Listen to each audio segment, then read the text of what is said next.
కూతుర్ని హత్య చేయించిన సవితి తల్లి. ఈ న్యూస్ చూసావా? ఇంటి దగ్గరే చూసానులే, మన అర్చన కేసు గురించి. చీ, అలాంటి ఆడది మన తోటి టీచర్ అని చెప్పుకోవడానికి సిగ్గేస్తోంది. కాదు మరి, ఎంత ఫోర్స్ కొట్టేది, ఎన్ని నీతులు చెప్పేది. ఎవరి గురించి మీరు మాట్లాడేది? ఇంకెవరి గురించి? మీ ఫేవరెట్ టీచర్ అర్చన గురించి. ఇదిగో చూడండి.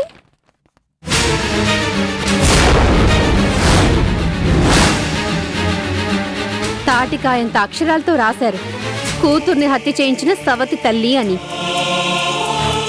ఇప్పుడేమంటారు మేడం? ఆ అర్చన మీరు అనుకున్నంత అమాయకురాలేమీ కాదు. గుండెలు తీసిన బంటు అంటే మీరేమన్నారు? మేమెవ్వరం తన కాలి గోటికి కూడా సరిపోవని చెప్పారు కదా. ఇప్పుడు చూడండి తనేం చేసిందో. లల్లి తన సవితి కూతురు కదా, చేదైపోయింది. గుట్టు చప్పుడు కాకుండా ఆ పిల్లని కాస్త గుట్టుక్కుమనిపించింది. పాపం ఆ లల్లి గొర్రె కసాయవాణ్ణి నమ్మినట్టు పోయి ఆవిడగాని నమ్మింది. అమ్మా అమ్మా అని అందరికీ గొప్పలు చెప్పుకుందా. ఇప్పుడు ఆ సవితి తల్లి చేతుల్లోనే చచ్చి ఊరుకుంది. ఇప్పుడు చెప్పండి మేడం, అందరం కలిసి ఆ అర్చన నుండి చాలా నేర్చుకోవాలి అన్నారు కదా. ఏం నేర్చుకోవాలి? నమ్మించి గొంతులు కోయడాన్నా? డబ్బు కోసం ఎంతకైనా దిగజారడాన్నా? పాపం పుణ్యం మర్చిపోయి హత్యలు కూడా చేయడాన్నా? ఏం నేర్చుకోవాలి మేడం? మాట్లాడరే.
కేసు నంబర్ 610 2011 చిన్నారి లలిత అలియాస్ లల్లి హత్య కేసు.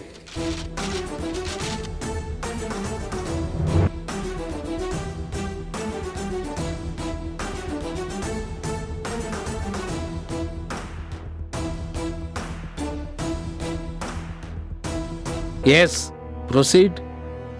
యువర్ ఆనర్, ఈ కోర్టు చరిత్రలోనే ఇది చాలా దురదృష్టకరమైన కేసు. సభ్య సమాజం మొత్తం సిగ్గుతో తలదించుకోవలసిన కేసు. మనిషిలో స్వార్థం బుసకొట్టి పైకి లేస్తే మానవత్వం మంట కలిసిపోతుంది అని మరొక్కసారి నిరూపించే అతి నీచమైన, జుగుప్సాకరమైన కేసు.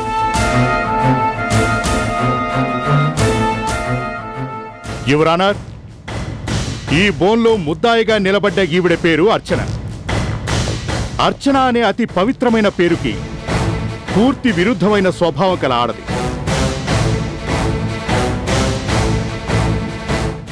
అతి సాధారణమైన కుటుంబంలో జన్మించి రాత్రికి రాత్రే సిరి సంపదల్ని సొంతం చేసుకోవాలని, భోగభాగ్యాలతో తొలతోగాలని చిన్నప్పటి నుంచి కలలు కనేది.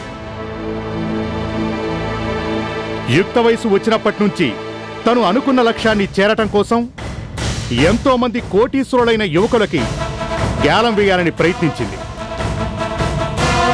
కానీ ఈవిడ కోరిక నెరవేరలేదు. అందుకే తన రహస్యప్రియుడైన రాజేష్తో అబ్జెక్షన్ యువర్ ఆనర్. గౌరవనీయులైన పీపీ గారు నా క్లయింట్ వ్యక్తిగత జీవితం మీద కావాలనే బురద చల్లటానికి ప్రయత్నం చేస్తున్నారు. No your honour.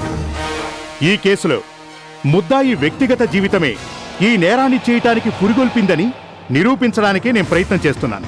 Objection overruled. Thank you your honour. ఈ ముద్దాయి అర్చన తనకు పెళ్లి కాకముందే రాజేష్ అనే తన బాయ్ ఫ్రెండ్తో శారీరక సంబంధం ఏర్పరచుకుంది.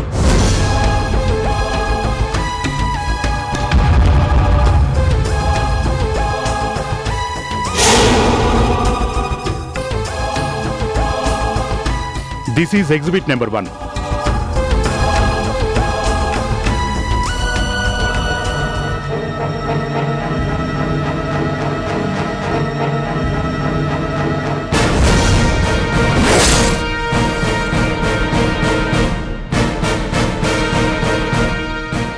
ముద్దాయికి నైతిక విలువలు లేవు అని నిరూపించే మొదటి సాక్ష్యం. ఒకవైపు తన రహస్య ప్రియుడు రాజేష్తో అక్రమ సంబంధాన్ని కొనసాగిస్తూనే తన లక్ష్య సాధన కోసం ముమ్మరంగా ప్రయత్నించింది. ఆ ప్రయత్నంలో భాగంగానే ఈ ఫిర్యాది రాంప్రసాద్ కోటీశ్వరుడైన హరిప్రసాద్ గారి పెద్ద కొడుకు అని తెలుసుకుంది. భార్యను కోల్పోయి 5 ఏళ్ల పాప లల్లీతో ఒంటరిగా ఉన్న రాంప్రసాద్ని బుట్టలో వేసుకుంటే తన కలల్ని ఆశల్ని నిజం చేసుకోవచ్చు అనే దురుద్దేశంతోనే ఆ చిన్నారిని మచ్చిక చేసుకుంది. మాయమాటలు చెప్పి ఆ తండ్రి కూతుళ్లకు దగ్గరైంది. తెలివిగా రాంప్రసాద్ చేత 3 ముళ్ళు వేయించుకుంది. మంచితనం ముసుగులు ఆ ఇంటి కోడలిగా తాళాలను కూడా తన గుప్పెట్లోకి తెచ్చుకుంది. ఒకవైపు తన ప్రియుడు రాజేష్తో అక్రమ సంబంధాన్ని కొనసాగిస్తూనే రాంప్రసాద్ బిడ్డకి తల్లి కాబోతోంది. అర్చన కోసం రాజేష్ తరచూ ఆమె కోసం స్కూలుకొచ్చేవాడు. తన తండ్రితో కాక ఇంకెవరో మగాడితో అమ్మలాంటి అర్చన క్లోజ్గా ఉండటాన్ని, సరదాగా కబుర్లు చెప్పడాన్ని చిన్నారి లల్లి భరించలేకపోయింది.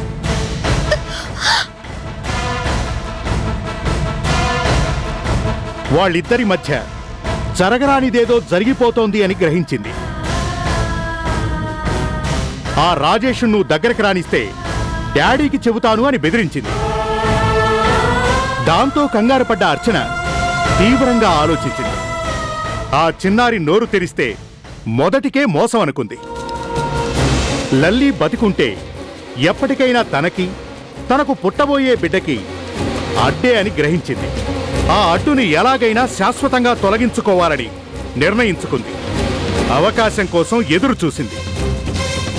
చివరికి ఆ పసిదాని పుట్టినరోజు నాడే మరణ ముహూర్తాన్ని డిసైడ్ చేసింది.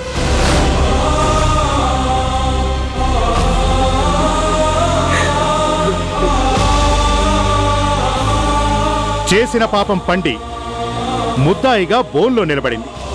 కాబట్టి యువర్ ఆనర్, తన కడుపులో ఒక బిడ్డని మోస్తూ కూడా మరో తల్లి కన్నబిడ్డని హేయంగా, క్రూరంగా హత్య చేసి స్త్రీ జాతికే మాయని మచ్చగా నిలబడ్డ ఈ ముద్దాయిని చట్ట ప్రకారం విచారించి కఠినాతి కఠినంగా శిక్షించవలసిందిగా కోర్టు వారికి మనవి చేస్తున్నాను.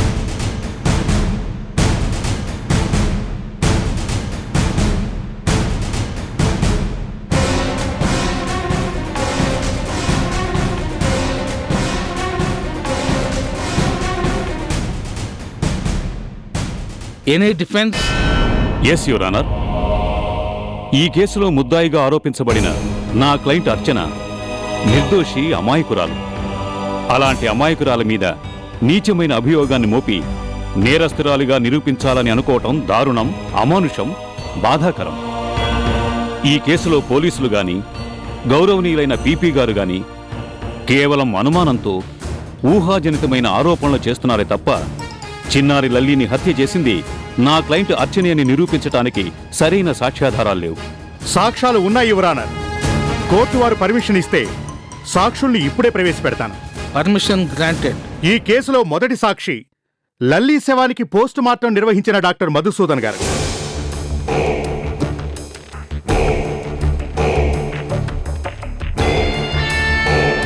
హతురాలు లల్లీ శవానికి పోస్ట్ మార్టం నిర్వహించిన డాక్టర్ మీరే కదా? అవును, నేనే.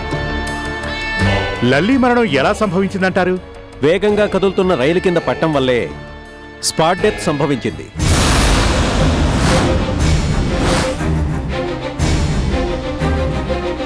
పాప చిన్నపిల్ల కాబట్టి ముఖం పూర్తిగా గుర్తుపట్టలేనంతగా డ్యామేజ్ అయిపోయింది.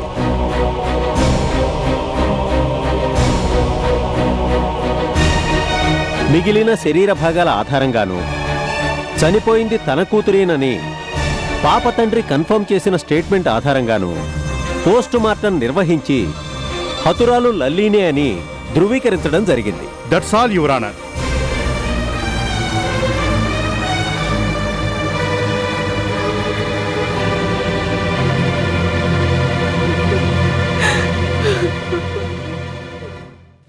Any defence?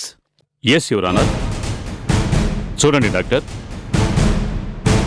వేగంగా కదులుతున్న రైలు కింద పడటం వల్లే పాప మరణం సంభవించింది అన్నారు. పడటం అంటే పొరపాటున పడటమా లేక బలవంతంగా తోసేయబడటమా?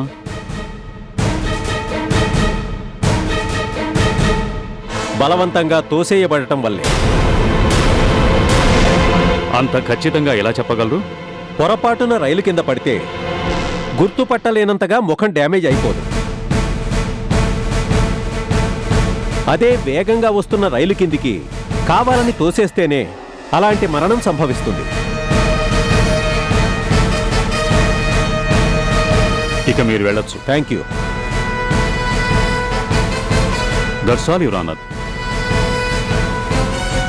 ఈ కేసులో రెండవ సాక్షి ముద్దాయిని అరెస్టు చేసిన ఇన్స్పెక్టర్ రంజిత్. నమస్తే సార్. ఈ ముద్దాయిని అరెస్టు చేసింది మీరేనా? అవును. ఏ ఆధారంతో అరెస్ట్ చేశారు?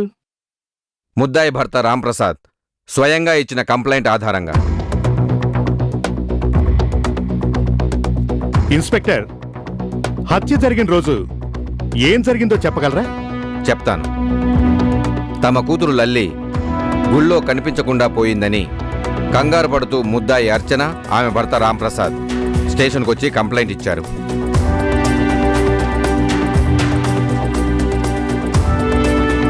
ఆ సమయంలో ముద్దాయి మానసిక పరిస్థితి ఎలా ఉందో చెప్పగలరా?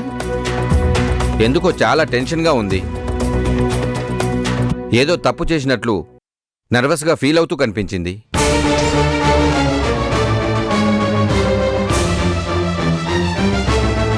ఈ ముద్దాయి చెప్పిందంతా అబద్ధం, కట్టు కదా.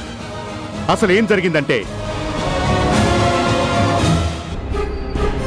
నమస్కారం సార్. నీ పేరు? లక్ష్మీపతి అండి. చూడు లక్ష్మీపతి, లల్లీ పుట్టినరోజు నాడు కారులో ఈవెన్ని లల్లీని గుడికి తీసుకెళ్ళింది నువ్వే కదా? అవునండి. గుడికెళ్లే దారిలో ఏం జరిగింది? దారిలో ఉన్నట్టుండి కారు చెడిపోయిందండి. నేను రిపేర్ చేస్తుంటే అర్చనమ్మ గారు ఎందుకో కంగారుగా కనిపించారండి.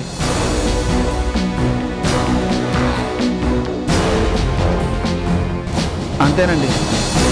నేను ఆగమ్మ అంటున్నా ఆగకుండా లల్లీని తీసుకొని కంగారుగా వెళ్ళిపోయారండి. అన్యాయంగా ఆ పిల్లని చంపేయడానికే తీసుకెళ్తున్నారని తెలిస్తే కాళ్ళకు అడ్డుపడైనా సరే లల్లీని కాపాడేవాడినండి.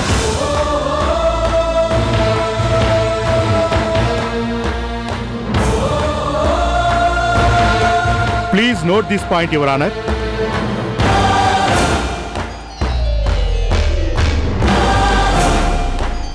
Last but not the least, ఈ కేసులో అతి ముఖ్యమైన ఆఖరి సాక్షి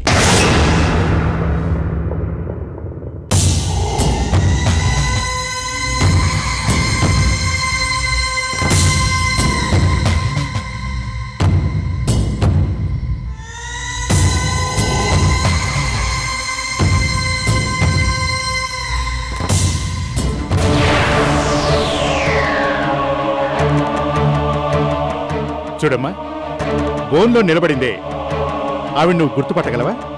ఎందుకు గుర్తుపట్టను బాబు? కనికరం లేని కసాయిది, పసిపిల్లని పొట్టును పెట్టుకున్న పాపిష్టిది.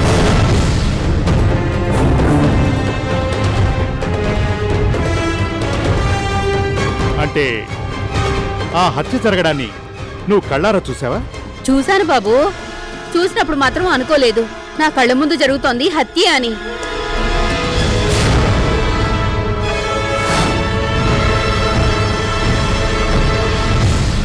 ఆ రోజు నువ్వు ఏం చూసావో వివరంగా చెప్పగలవా? చెప్తాను బాబు. ఆ రోజు ఈవిడ గారు ఓ చిన్నపిల్లతో నా దగ్గరకొచ్చి పూలుగొంది.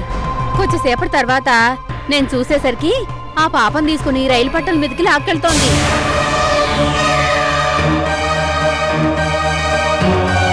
ఎదురుగా రైలు వస్తుంటే చిన్నపిల్లని రైలు పట్టాల మీదకి ఎందుకు బలవంతంగా లాక్కెళ్తుందో అనుకున్నాను గాని ఇంత ఘోరం చేస్తుందనుకోలేదు బాబు.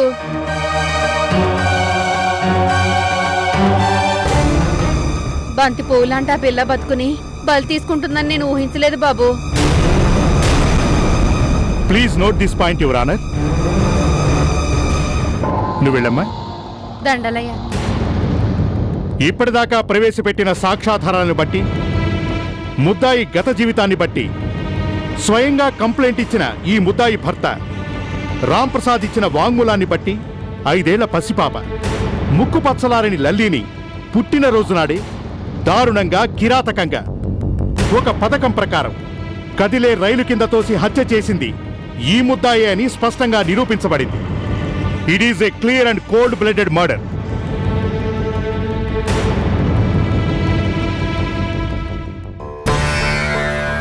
కాబట్టి మొత్తం స్త్రీ జాతికే కళంకంగా నిలిచిన ఈ ముద్దాయికి ఇండియన్ పీనల్ కోడ్ 497, 325, 317, 302 సెక్షన్ల ప్రకారం కఠినమైన శిక్ష విధించవలసిందిగా కోర్టు వారిని కోరుతున్నాను.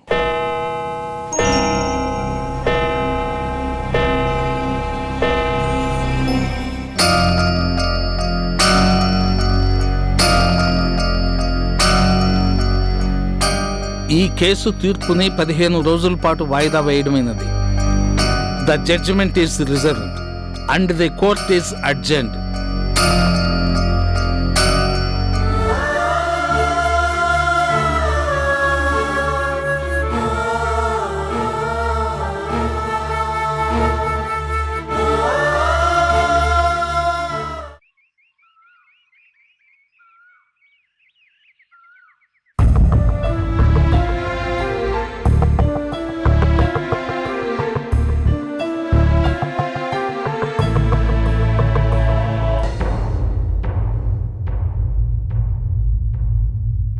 బావా, ఏమైంది? కోర్టులో ఏమన్నారు? చెల్లెమని చెల్లెమ్మ దాని బతుకు ఇంకో 15 రోజుల్లో ముగిసిపోతుంది అన్నారు. బావా, చెల్లెమ్మ నువ్వు అపార్థం చేసుకుంటున్నావు. తన అలాంటిది కాదు. గోవిందం. అవును బావా, ఒక్కసారి ఆలోచించు. లల్లిని అర్చన ఎంత ప్రేమగా చూసుకునేదో. అదంతా ప్రేమ కాదు, నటన, వంచన, మోసం. కాదు బావా, కానే కాదు. గోవిందం, దాని గురించి నీకు తెలుసా, నాకు తెలుసా? అవును బావా, అర్చన నీకు భారీగా మాత్రమే తెలుసు. కానీ నాకు తోడబుట్టిన వాడిని కాకపోయినా తన మనసు ఎలాంటిదో నాకు తెలుసు. ఎదుటివాడికి కష్టం వస్తే ఎంతగా తన మనసు తల్లడిల్లిపోతుందో నాకు తెలుసు. గోవిందం. ఏం బావా, మర్చిపోయావా? మీ అమ్మకి జబ్బు చేస్తే అర్చన కంటి మీద కునుకు లేకుండా రాత్రి బౌళ్ళు ఎంతగా సేవ చేసిందో. నేను కల్పన గొడవ పడుతుంటే కల్పనకు నచ్చ చెప్పి మా ఇంటికి పంపించింది. బావా, నేను మీలాగా పెద్ద పెద్ద చదువులు చదువుకోలేదు. మీలాగా గొప్పగా మాట్లాడటము నాకు చేత కాదు. కానీ ఒక్క మాట చెప్తాను. నా చెల్లెల అర్చన ఎలాంటిది అని ఆ జడ్జి గారు అడిగితే ఒకే ఒక మాట చెప్తాను, దేవత అని. దేవత కాదు, రాక్షసి. నా లల్లిని బలి తీసుకున్న బ్రహ్మ రాక్షసి. ఆ రాక్షసికి శిక్ష పడాల్సిందే, ఊరి శిక్ష పడి తీరాల్సిందే.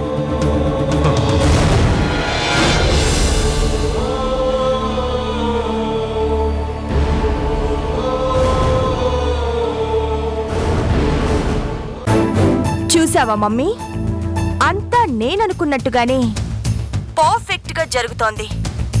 కోర్టులో సాక్ష్యాలు తనకి వ్యతిరేకంగా వస్తుంటే నేరం చేసింది నువ్వే అని ప్రతి ఒక్కరూ వేలెత్తి చూపిస్తుంటే బోనులో నిలబడ్డ అర్చన ముఖంలో రంగులు క్షణ క్షణానికి మారిపోతుంటే హా, నా జీవితంలో అంత అద్భుతమైన దృశ్యాన్ని ఇంతవరకు చూడలేదు మమ్మీ. అదంతా ఓకే గాని లల్లీ డెడ్ బాడీని ఎలా మేనేజ్ చేసావు? మమ్మీ, పైసా ఫేకో తమాషా దేఖో అన్నారు. ఈ ప్రపంచంలో డబ్బుతో కొనలేనిది ఏముంది? లల్లి వయసున్న ఓ అనాథ పిల్ల శవాన్ని డబ్బులు పారేసి తెప్పించాను. అదే శవానికి పుట్టినరోజు నాడు లల్లి వేసుకున్న గౌనుని మార్చి తెలివిగా రైలు పట్టాల మీద పారేయించాను. గుర్తుపట్టలేనంతగా పాడైపోయిన ఆ పిల్ల శవాన్ని చూసి అది లల్లి డెడ్ బాడీయే అని పోలీసులు, ఇంట్లో వాళ్ళు, చివరికి లల్లిని కన్న తండ్రి పాపం బావగారిని కూడా నమ్మించగలిగాను. అద్భుతం, అమోఘం. నిజంగా ఇప్పుడు నేను నిన్ను కన్నందుకు చాలా గర్వపడుతున్నాను. ఇక మీద నువ్వు ఈ సంగీత కూతురివి కాదు. మమ్మీ, కంగారు పడకు. ఇన్ని తెలివితేటలున్న సౌందర్య కన్న తల్లినని తలెత్తుకుని గర్వంగా చెప్పుకుంటాను. Thank you so much ma'am. Soundarya, next step ఏంటి? ఇంకేముంది, అర్చనకి జైలు శిక్ష, అత్తవారింట్లో ఈ సౌందర్యకి పట్టాభిషేకం. ఆ శుభవార్త ఎప్పుడు చెప్తావు? త్వరలోనే చెప్తాను మమ్మీ. ఉంటాను, బాయ్.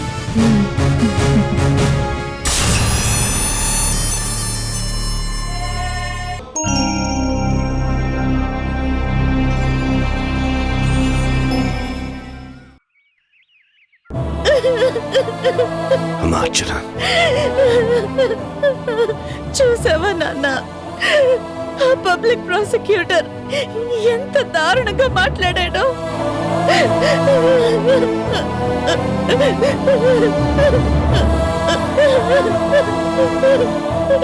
జరిగింది ఒకటైతే మరోలా చిత్రించి అందరి ముందు ఈ నేరాన్ని చేసింది నేనే అన్నట్టు ఎలా వాదించాడో.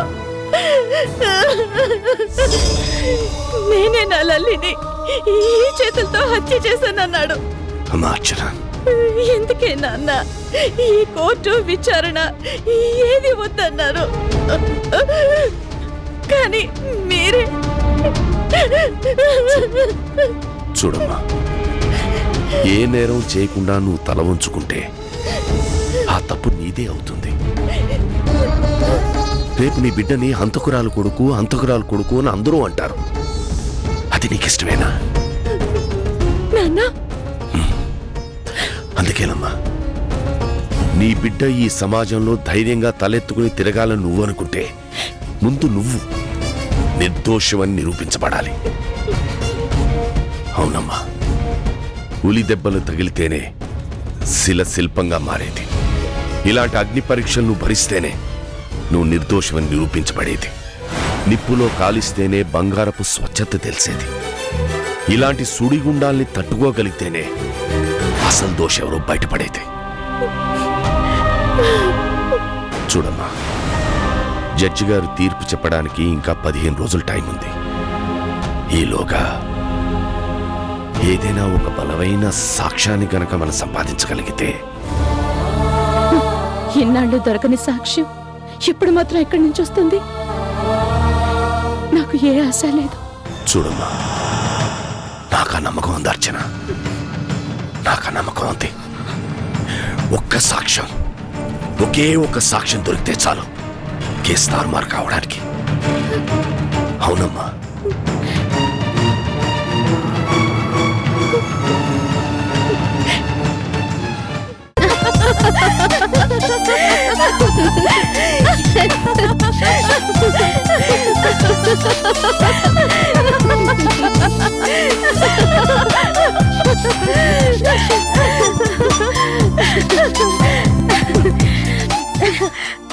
చూసావా దివ్య, అర్చన మీద ఎలా పగ తీర్చుకున్నానో? సౌందర్య, గ్రేట్, రియల్లీ నువ్వు గ్రేట్.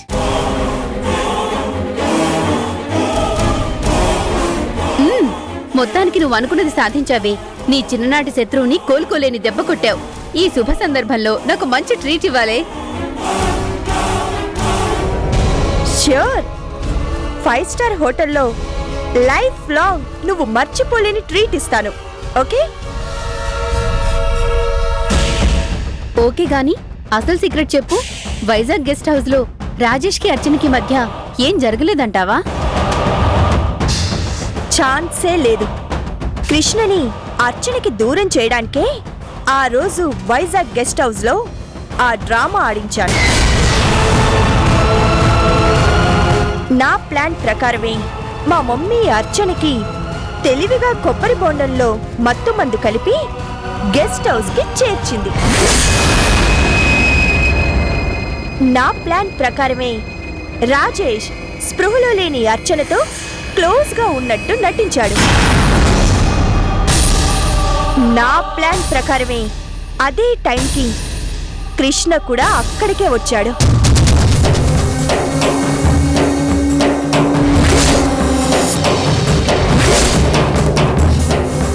నా ప్లాన్ ప్రకారమే అర్చనకి రాజేష్ కి మధ్య అక్రమ సంబంధం ఉంది అని నమ్మాడు. నా ప్లాన్ ప్రకారమే అర్చనని ఓడించాను, కృష్ణని పెళ్లి చేసుకొని గెలిచి చూపించాను.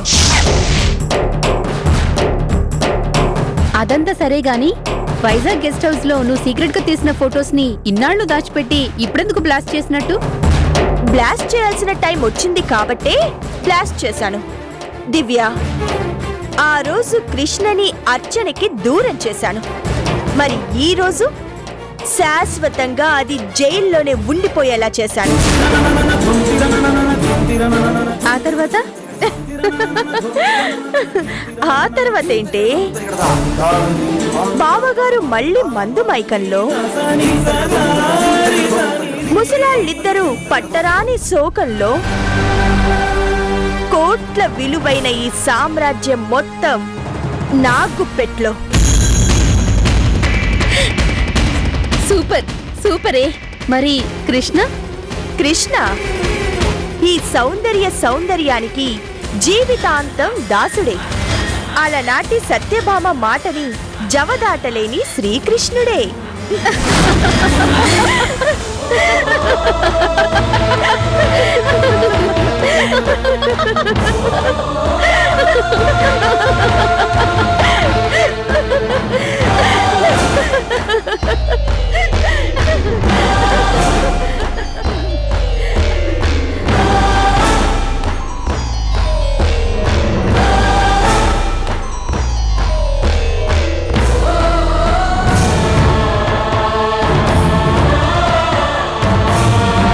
నా ప్లాన్ ప్రకారమే మా మమ్మీ అర్చనకి తెలివిగా కొబ్బరి బొండంలో మత్తు మందు కలిపి గెస్ట్ హౌస్ కి చేర్చింది.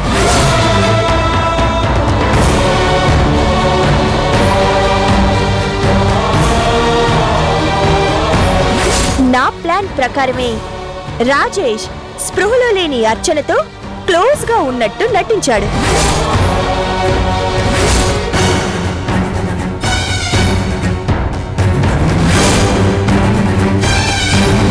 జరగని పెళ్లికి ఎందుకమ్మా ఇవన్నీ?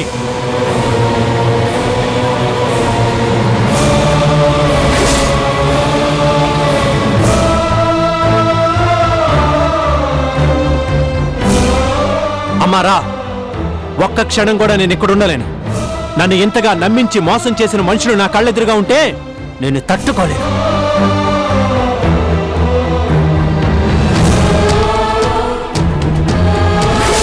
ఎందుకు? ఏ ప్లాన్తో మా అన్నయ్య జీవితంలోకి ప్రవేశించావు? మళ్ళీ ఏ కుట్ర చేయాలని కొత్త నాటకాన్ని మొదలు పెట్టావు? ఎవరికి పుట్టబోయే బిడ్డ మీద ప్రమాణం చేస్తున్నావు? అన్నయ్య బిడ్డ మీద లేక రాజేషా? తప్పు చేశాను అర్చన. నా కళ్ళు చూసిందే నిజం అనుకొని ఇన్నాళ్ళు తప్పు మీద తప్పు చేస్తూనే వచ్చాను. నీ మంచితనాన్ని అర్థం చేసుకోలేక కళ్ళున్న గుడ్డివాణ్ణయ్యాను. చివరికి అన్యాయంగా నువ్వు జైలు పాలవుతున్నా కూడా నీ మీద కోపంతో ద్వేషంతో ప్రవర్తించాను. అర్చన, ఆ రోజు నువ్వు చెప్పింది అక్షరాల నిజం. మన కళ్ళు చూసిందే నిజం, మన కాళ్ళు నడిచేదే మార్గం అనుకుంటే అంతకన్నా మూర్ఖత్వం ఇంకేది ఉండదు.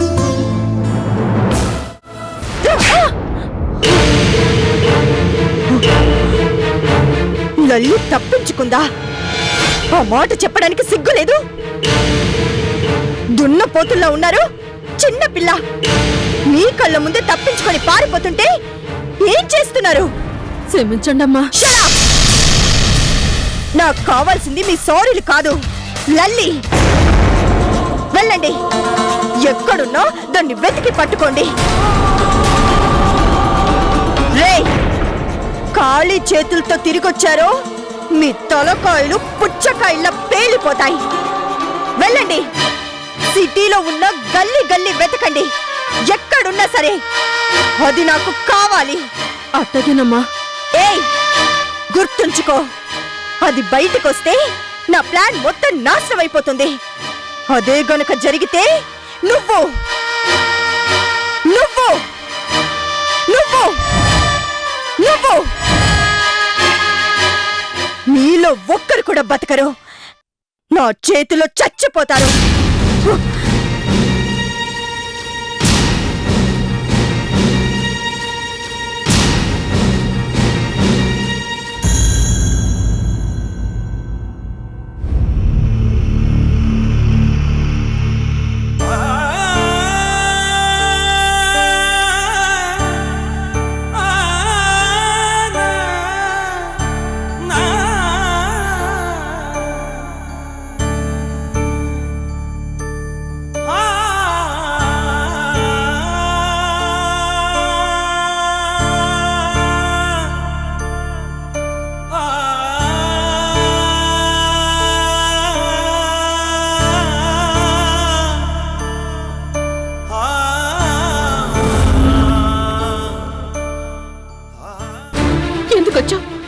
మళ్ళీ ఎందుకొచ్చావు?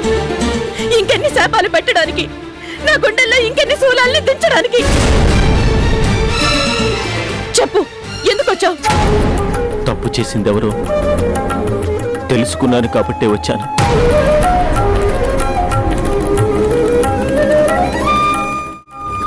నేను చేసిన తప్పుకి క్షమాపణ చెప్పుకుందామని వచ్చాను.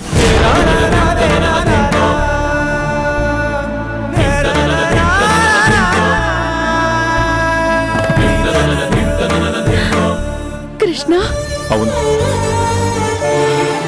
నీ మీద పగతో ద్వేషంతో అదంతా సౌందర్య ఆడించిన డ్రామా అని తెలుసుకున్నాను.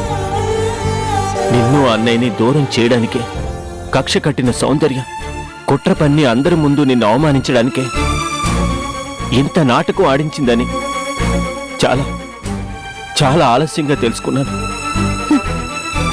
ఎప్పుడు తెలుసుకుని మాత్రం ప్రయోజనం ఏముంది కృష్ణ? ఏమీ లేదు, అయిపోయింది, అంతా అయిపోయింది. ప్లీజ్ అంత నిరాశగా మాట్లాడుకో. నిరాశ కాక నా జీవితంలో ఇంకేం మిగిలింది? కట్టుకున్న వాడికి దూరం అయ్యాను. అల్లారు ముద్దుగా పెంచుకున్న బిడ్డనే చంపుకున్నాననే నిందని మోస్తున్నాను. నా కడుపులో ఈ పసిగుడ్డు లేకపోతే ఈ జైలు గోడల మధ్యకి విసిరేయబడ్డ రోజే ఊరి పోసుకుని చచ్చేదాన్ని. ప్లీజ్ అంత మాట అనుకో. నీకు ఈ గతి పట్టడానికి కారణం సౌందర్య. అందరి ముందు దాని నిజ స్వరూపాన్ని బయటపెట్టి. వద్దు కృష్ణ. ఏంటి కృష్ణ అలా చూస్తున్నావు? ఏమీ లేదు.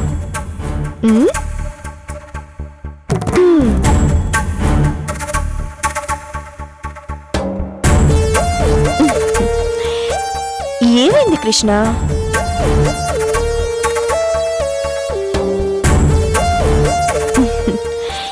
ఏమైంది కృష్ణ?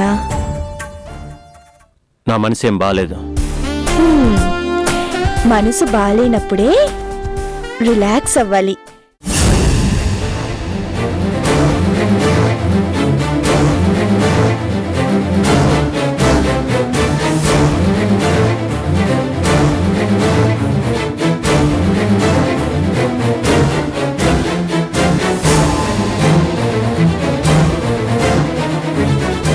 కృష్ణ, కొత్తగా ఇదేంటి ఇక్కడ పడుకున్నావు? సౌందర్య ప్లీజ్ నన్ను డిస్టర్బ్ చేయకు. ఏమైందంటే? ఏమైందా?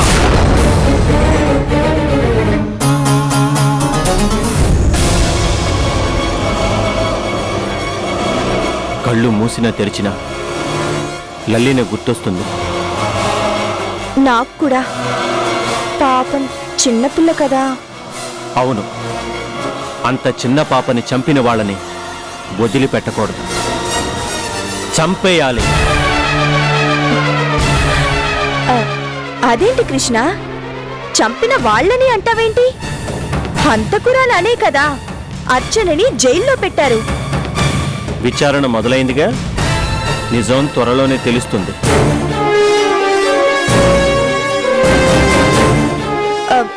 కృష్ణ, ఇవాళ ఏమైంది నీకు? ఇలా కొత్తగా మాట్లాడుతున్నావేంటి? లల్లిని చంపించింది అర్చనే కదా, అందులో డౌటే ఉంది? ఏ డౌటు లేదు, అన్ని డౌట్లు క్లియర్ అయిపోయాయి.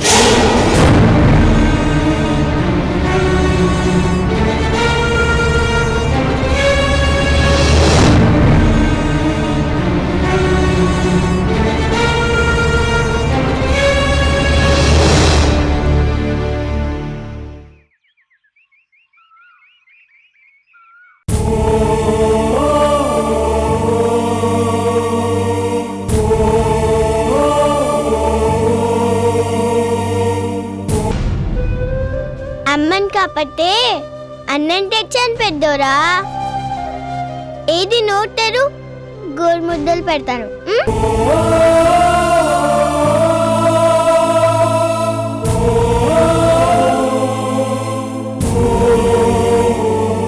సార్ భోజనం వడ్డించమంటారా?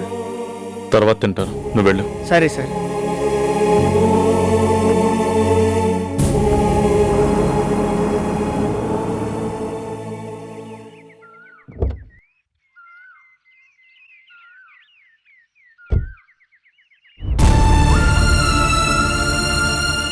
అన్నయ్య కూర్చో.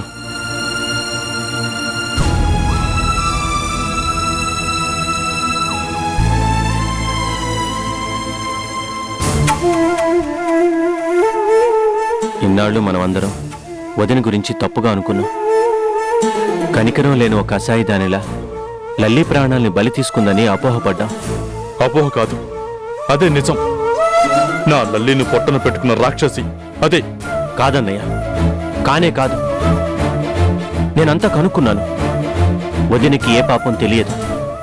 తను ఓ నిర్దోషి, ఒక నిర్దోషి, పైగా కడుపుతో ఉన్న ఆడది. జైల్లో మగ్గిపోవడం అన్యాయం అన్నయ్య. అందుకే వదినకి ఎలాగైనా బెయిలిపించి బయటకు తీసుకురావాలి. కృష్ణ పోదు, దయచేసి నా ముందు ఆ నీచురాల్ టాపిక్ తీసుకురావద్దు. అడుగు అడుగున అబద్ధం, నర నరాల్లో స్వార్థం, గుండె నిండా ద్వేషం, నిలువెల్లా విషం. అదిరా అర్చన అంటే. కాదన్నయ్య, ముమ్మాటికి కాదు. కృష్ణ. అవునన్నయ్య, ఇదంతా ఆ రాస్కెల్ రాజేష్ గారు ఆడించిన నాటకం. కాదు, ఇదంతా ఓ పథకం ప్రకారం అర్చన చేసిన కుట్ర. తల్లి లేని పిల్ల నా లల్లి, దాన్ని కడుపులో పెట్టుకుని చూసుకుంటుంది కదా అని అర్చన్ని పెళ్లి చేసుకున్నాను. తను కూడా లల్లి మీద ప్రేమతోనే నాకు దగ్గరైంది అని భ్రమపడ్డాను. కానీ చివరికి ఏం చేసింది? మా ఆశలన్నీ కూల్చేసింది. అమ్మా అని పిలిచిన ఆ పసిమొగ్గ గొంతునే నులిమేసి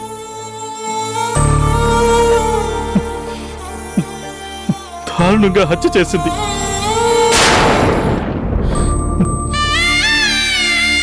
ఈ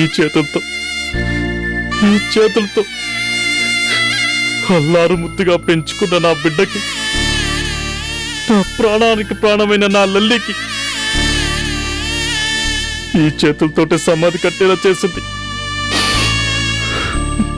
డాడీ, నోరు తెరు, నీకు గోరుముద్దలు తినిపిస్తాను అంటూ తన చిన్నారి చేతులతో నాకు గోరుముద్దలు తినిపించిన నా చిట్టి తల్లి నోట్లో ఇంత మట్టిని కొట్టేలా చేసింది. అలాంటి నరరూప రాక్షసిని బెయిల్ మీద విడిపించడమా? వీల్లేదు. అన్నయ్య, నువ్వు అనుకున్నదంతా నిజం కాదు, అబద్ధం. ఏదిరా అబద్ధం? ఒకప్పుడు వైజాగ్ గెస్ట్ హౌస్ లో ఆ రాజేష్ గారితో సిగ్గు ఎగ్గు లేకుండా మత్తులో మునిగిపోయి మజా చేయడం అబద్ధమా? టీచర్ టీచర్ అంటూ అమాయకంగా పలకరించిన పాపానికి లల్లీకి దగ్గరైనట్టు నటించి నన్ను నమ్మించి తాళి కట్టించుకొని అదే ఇంట్లోకి కోడలి హోదాలో అడుగు పెట్టడం అబద్ధమా?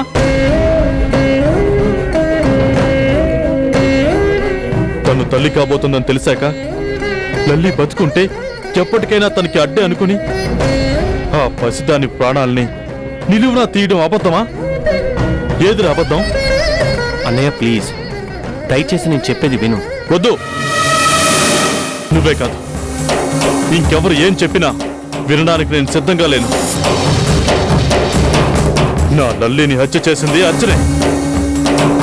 కళ్ళు కట్టిన ఆ నేరస్తురాలికి శిక్ష పడాల్సిందే.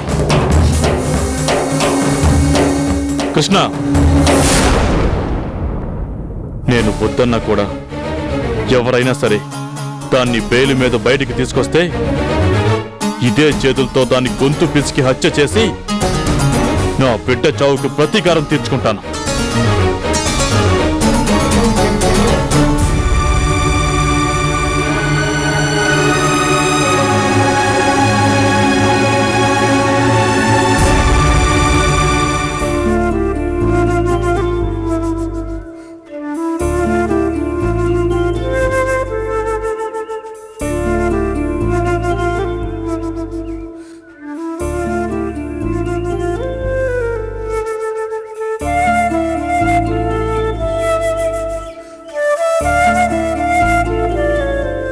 అర్చన, నీకోసం ఎవరో వచ్చారు, వెళ్ళు.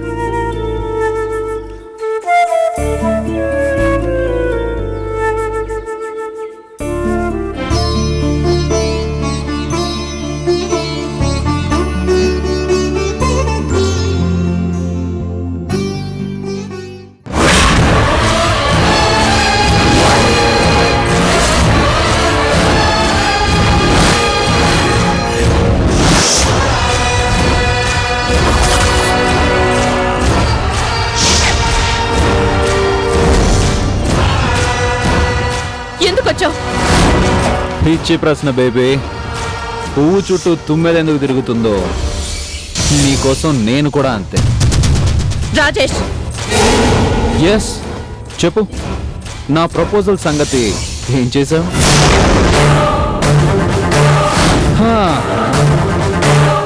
నచ్చిన ఆడది జైల్లో ఉన్నా, అండమాన్ దీవుల్లో ఉన్నా, ఇష్టపడ్డ మగాడు ఎంత కష్టమైనా సరే వెళ్ళి చూడాల్సిందే కదా. నేను కూడా చూడాలని వచ్చాను.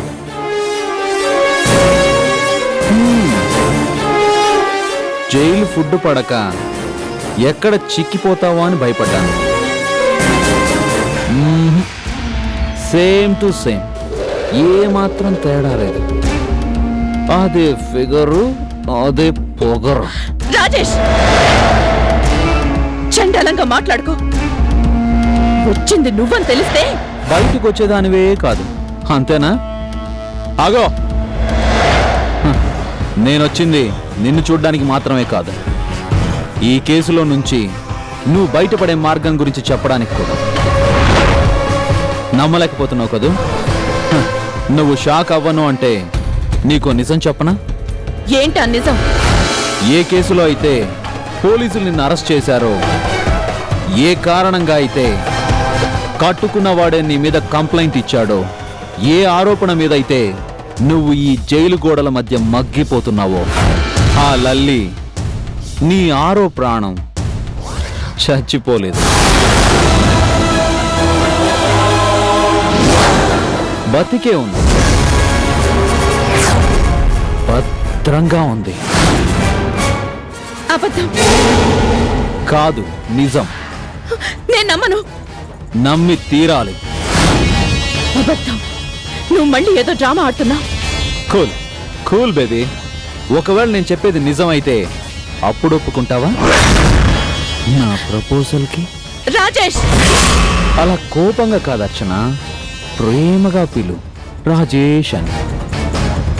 హ, నీ లల్లీని నీకు చూపించడమే కాదు, క్షేమంగా అప్పగిస్తాను. అంటే లల్లి నీ దగ్గరే ఉందా? చెప్పను.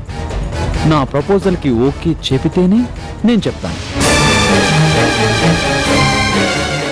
తొందరేం లేదు, కూల్గా ఆలోచించుకో బేబీ. ప్రామిస్. ఇప్పటిదాకా లల్లి ప్రాణాలతోనే ఉంది. నువ్వు ఎస్ అంటే ప్రాణాలతోనే ఉంటుంది, కానీ నో అంటే ఇలా మెడ మెలి తిప్పితే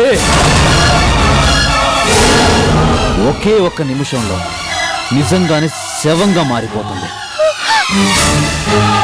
so yes or no, choice నీదే. నువ్వు చెప్పేది నిజమని నేనెందుకు నమ్మాలి? నమ్మాలర్చన, నీకు చాయిసే లేదు. 24 hours, ఓన్లీ 24 hours టైం ఇస్తున్నాను. బాగా ఆలోచించుకో. నీకు నేను లల్లిని చూపించాకే మనిద్దరం ఓ అండర్స్టాండింగ్ కొద్దాం.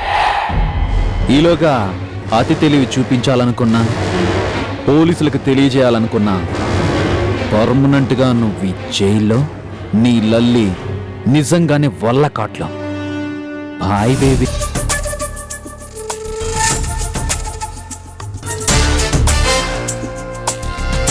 హే, నువ్వేంట్రా ఈ టైంలో డ్యూటీకి వెళ్ళదా? వెళ్ళబుద్ధి కాలేదురా, మనసు ఎందుకో చిరాగ్గా ఉంది. అందుకే నీతో కలిసి మందేద్దామని ఇలా వచ్చాను. సారీ, నువ్వెక్కడికో బయటకు వెళ్తున్నట్టున్నావు. నో ప్రాబ్లం బాస్, పెద్ద అర్జెంట్ పనులేం కాదు కానీ నువ్వు కూర్చో, నేను గ్లాసులు తీసుకొస్తాను. అలాగే.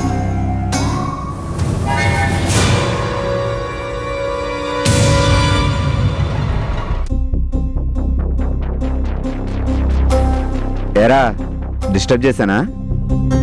ముఖ్యమైన పని ఏదైనా ఉంటే వెళ్ళు. నోనో, మందు కొట్టేదానికన్నా ముఖ్యమైన పని ఇంకేముంటుంది? Thank you, thank you.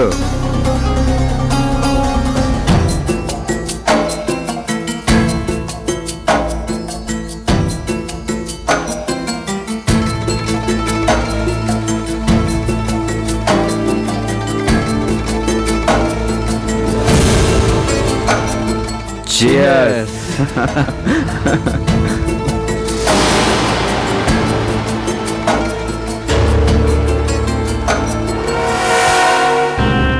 ఇప్పుడు చెప్పు బాస్, ఏంటి మనసేదో చిరాగ్గా ఉందన్నావు? ఎందుకు? జరిగిందంతా తలుచుకుంటే నమ్మలేకుండా ఉన్నానురా. లేకపోతే అర్చన మర్డర్ చేయడం ఏంటి? నాది కూడా సేమ్ ఫీలింగ్ బాస్. అది కూడా కన్న బిడ్డలా చూసుకుంటున్న లల్లిని. నోను రాజేష్, నాకెందుకో అంత మిస్టరీగా అనిపిస్తుంది.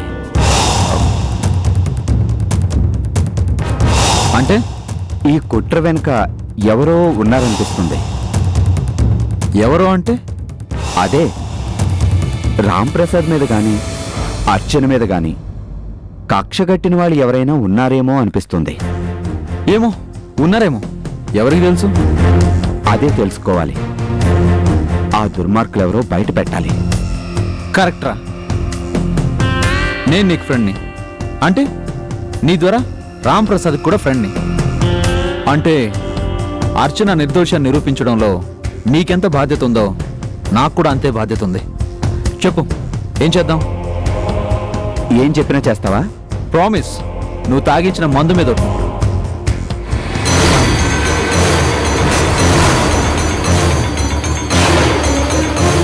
రాజేష్, ఏ రాజేష్, రే ఏంట్రా ఇది?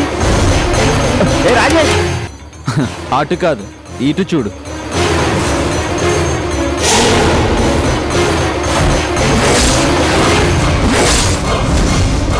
యారా, నాకే మస్కా కొట్టాలనుకున్నావా?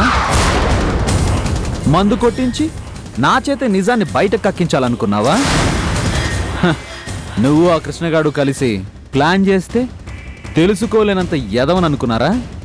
అంటే నువ్వు మీ ఇంట్లో నువ్వు కృష్ణ మాట్లాడుకున్న మాటలు మొత్తం విన్నాను. ఏంట్రా, లల్లీని ఎక్కడ దాచిపెట్టానో నా నోటితోనే చెప్పిస్తారా? 2 రౌండ్లు కొట్టగానే మీ ట్రాప్లో పడిపోతాననుకున్నారా ఎదవల్లారా? ఈ రాజేష్ గాడి నోరు తెరిపించడం మీ వల్లే కాదు, ఆ బ్రహ్మదేవుడి వల్ల కూడా కాదు. రాజేష్, రే రాజేష్, అరే రాజేష్, అరే రాజేష్,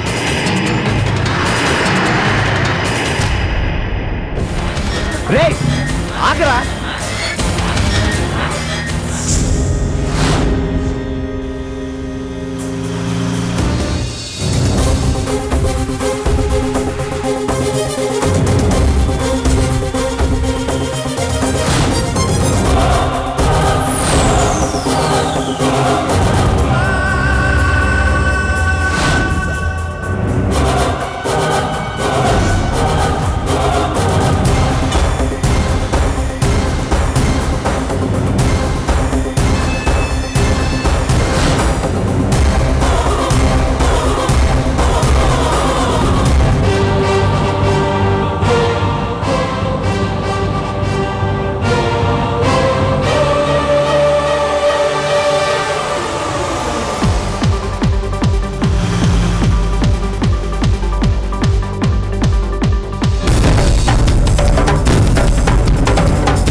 నోరుతో గొంతు పిసికేస్తా. మూసాయి. ప్లీజ్ అంకుల్, నన్ను కోర్టుకి తీసుకెళ్ళండి అంకుల్. Shut up.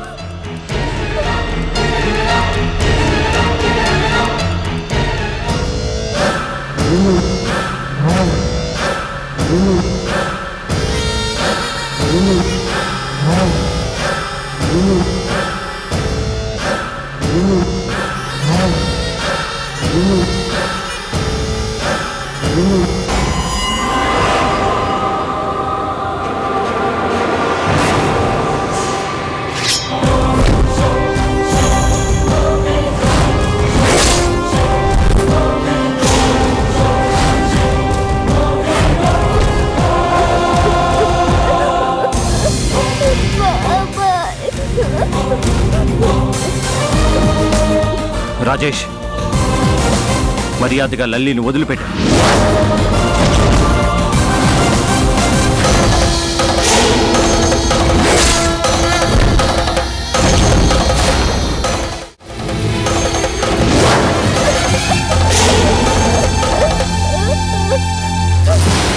కృష్ణ, మర్యాదగా అడ్డు తప్పుకో, లేదా దీన్ని షూట్ చేసేస్తా.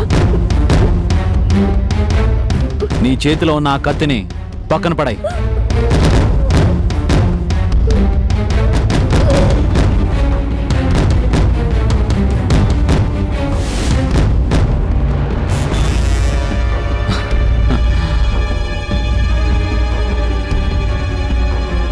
Move back.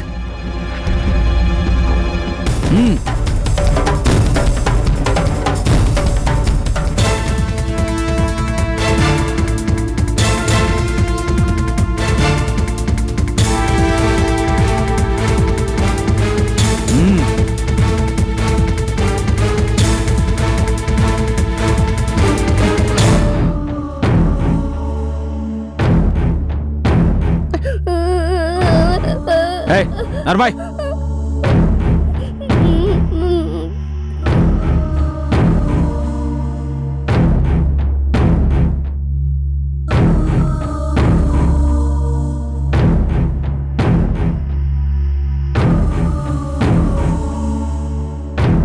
మోకాళ్ళ మీద కూర్చోరా. మోకాళ్ళ మీద కూర్చోరా. కూర్చో. చేతులు వెనక పెట్టుకో.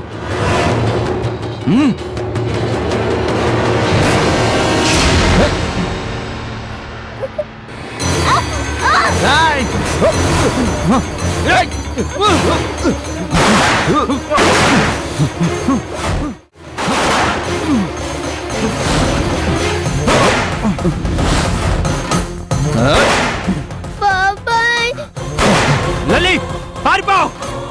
నువ్వు నాకేం కాదు, నువ్వు పారిపో.